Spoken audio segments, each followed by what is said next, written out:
Hi there. So let's talk about Chapter 1.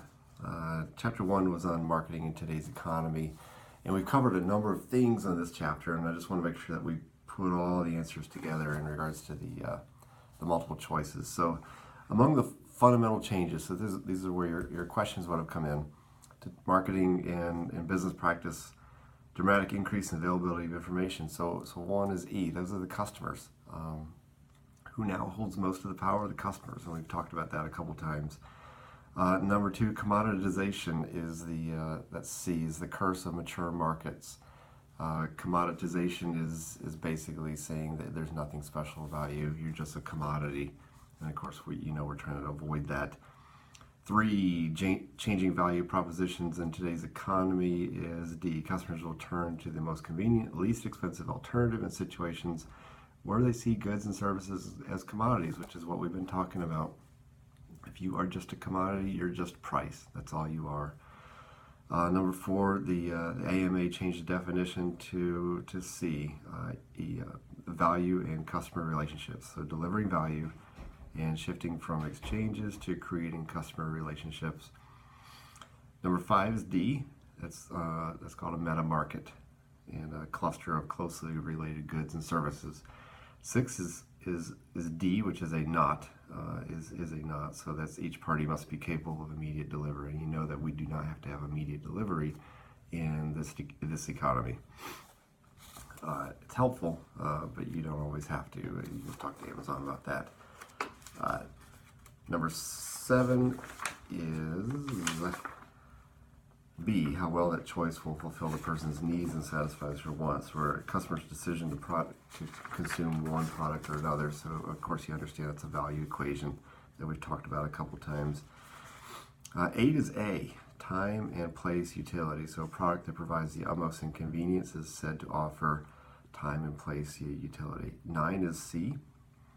Environmental scanning involves the analysis of economic. We talk about environmental scanning all the time. You need to look around and understand what's going on surrounding you.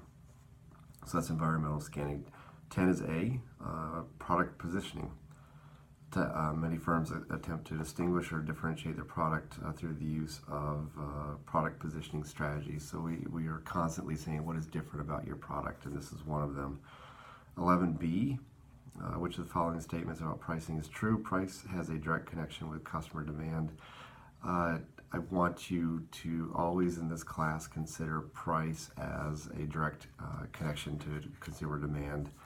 We know there are certain commodities like gas that you still have to drive, but we want to consider, for the sake of strategy, that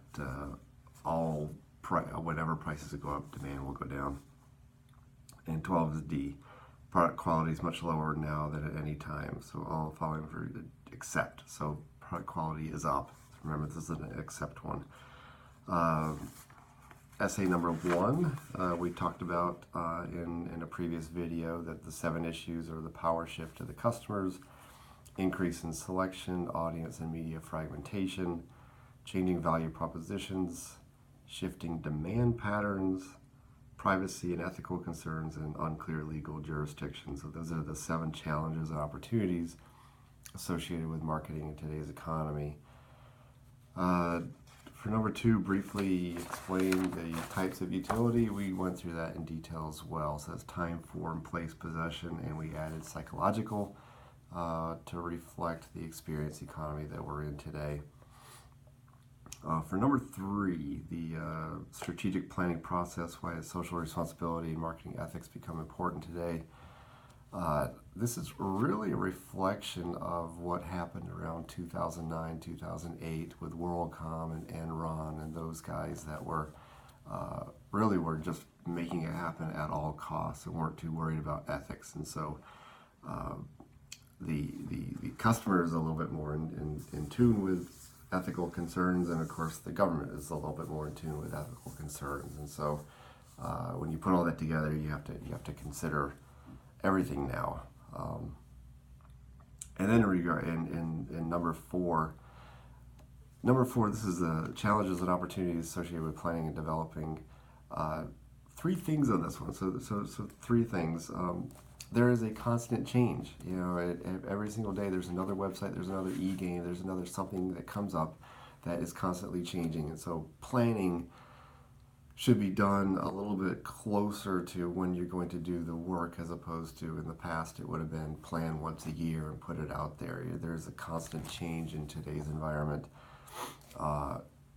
In regards to strategies, you need to be people driven, and that's people in regards to your own employees and your consumers, and how you work that into your marketing strategy. In the past, it would have been a little bit more about product driven, and then get that out to your customers and convince them to buy it. And that's not today's world. Today's world, you need to be people driven and see how that fits. And then, of course, in the last one, it's not that there's a lack of rules, which is what the book says in regards to what the issue is. It's just that it's sometimes unclear what the rules are, and you have to constantly understand what's going on in the government and hitting you from all sides, and then work that into the market planning. So that is it. I will talk to you later.